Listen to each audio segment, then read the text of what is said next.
Hi, Leo. This is Jeffrey. This is Red Color. This is your reading for the month of August. Happy birthday.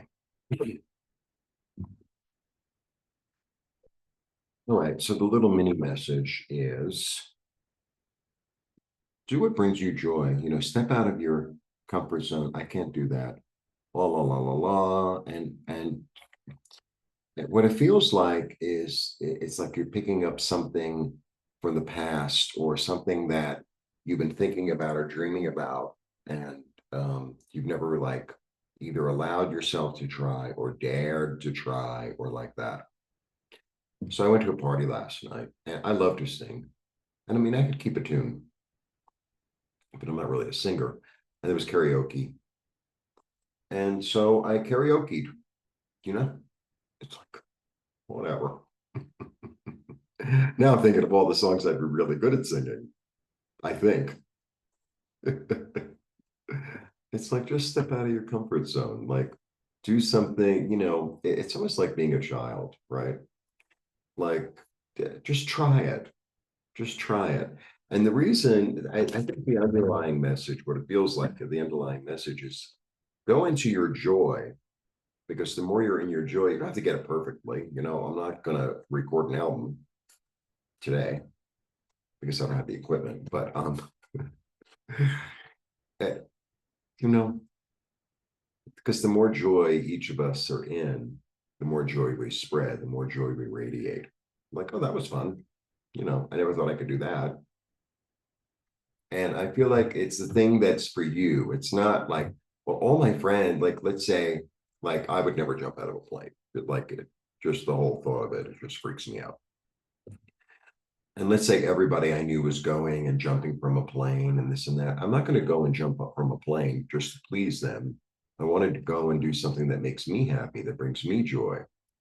See, it's really about with your own light and own wisdom to, you know, um, go after and receive and experience more happiness, more joy.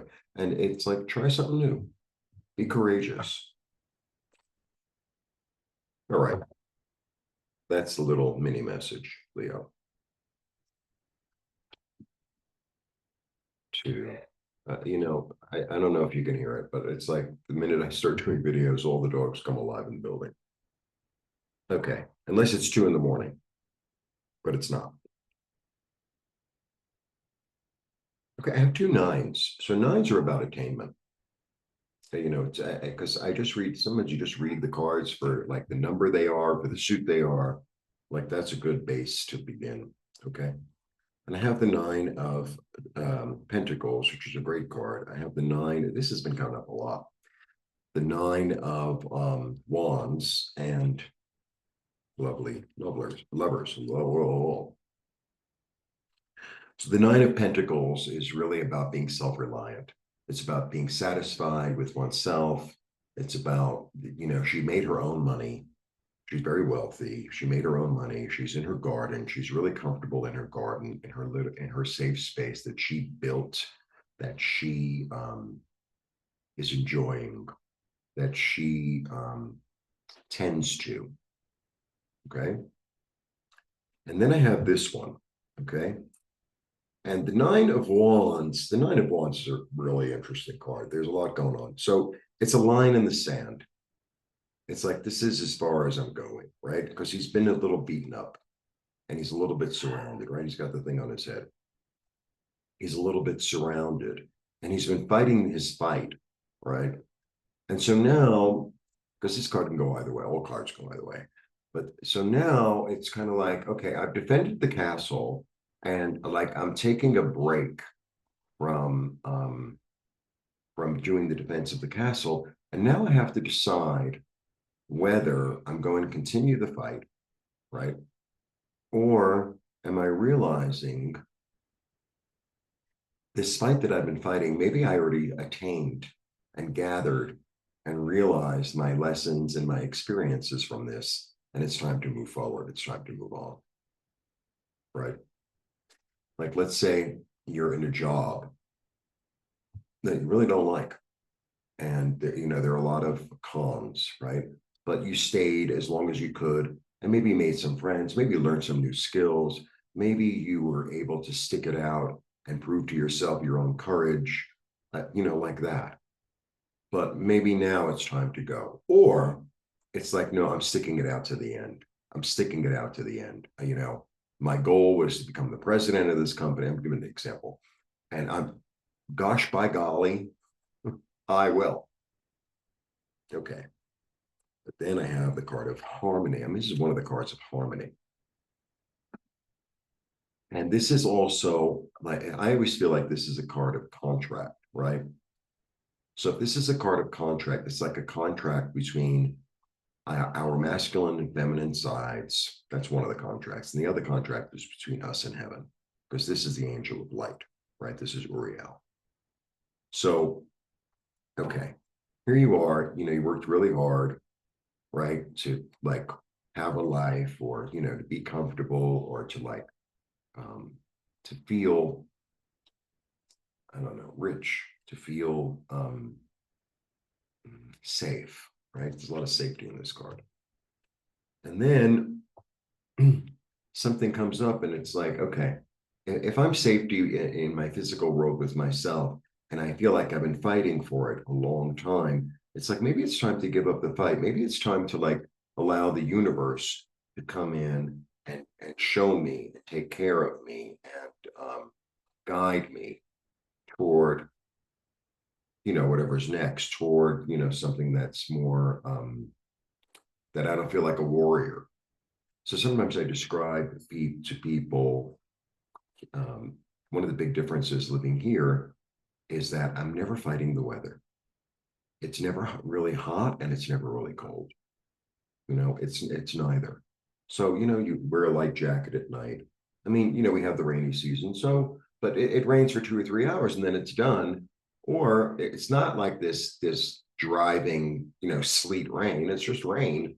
I mean, it could be heavy, but it's like, okay, I have these 2 or 3 hours, blah, blah, blah. But in New York, I always felt like I was fighting the weather. It was either really humid, really windy, really cold, snowy. There aren't that many really, oh, I could just leave the house without a jacket and just go and do what I need to do. Here, it's like that every day. So I don't feel like defensive. And it's kind of changed. It had not kind of, it's changed my outlook of the outside world. I don't feel like I have to go in like a warrior, right? So here you are comfortable, and it's like, I've learned my lessons. I don't know, I don't have to be as I don't have to fight anymore. I want a new contract with my light. Like that's like the message, underlying message of the for everyone. But like I want a new contract with my light. And they're in the Garden of Eden. So, they're friends with all the animals. Everything is smooth, everything is lovely. I know the story goes on, but right now they're in the garden, being blessed in harmony with the earth, with their divine masculine, with their divine feminine, with the light. Lovely. Yeah, and this is also has been coming up a lot, and I shuffle. That's really about giving and receiving. That's really about being in the balance of giving and receiving. It's about being in the balance of providing and being kind physically. So it could be money, it could be giving somebody your time, it could be giving somebody love, but it's also receiving a gift, receiving love, comfort, community. So it's really nice. It's really nice. Yeah, and there's magic here. This is like a little card of magic because we have the black cat. And she's really creative and really feisty and really I don't know how to really describe it. She's feisty, but in a good way. She's energetic. And the thing that for the way I understand her is she's the queen of timing. She knows when to act. She knows when to give. She knows when to receive. She knows when to go after. If she's a cat,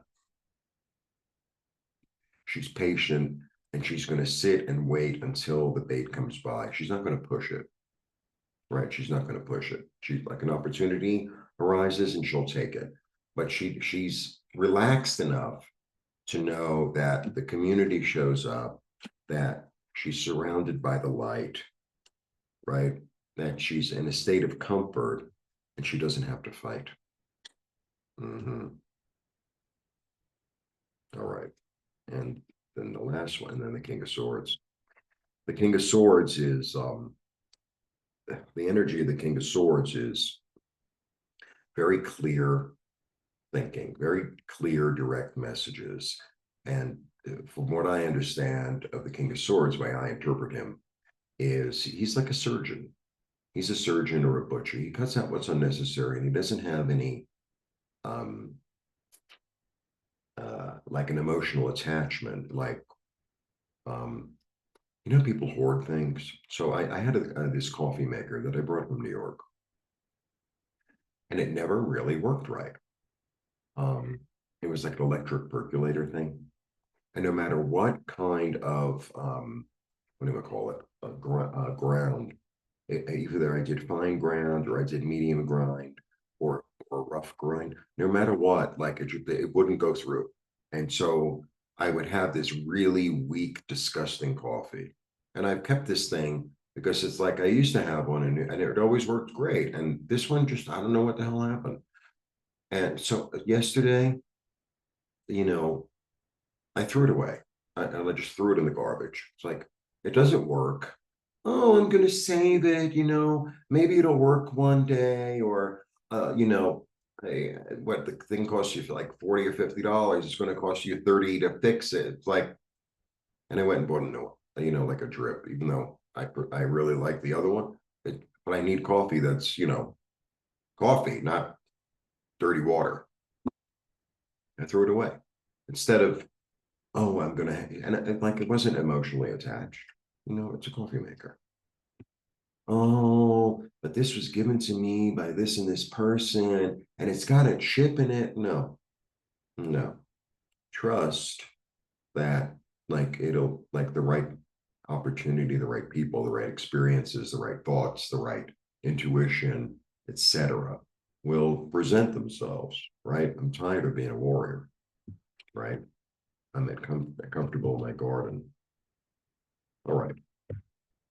Extended readings are available for members. Please become a member. I offer readings. I offer healings. I have beautiful meditations available for purchase. And I'm still working on raising the money for the cataract surgeries. So if you can help me out there, that'd be great. All right. Have a lovely birthday month. Have a lovely August. See you soon. Thanks for tuning in. Blessings.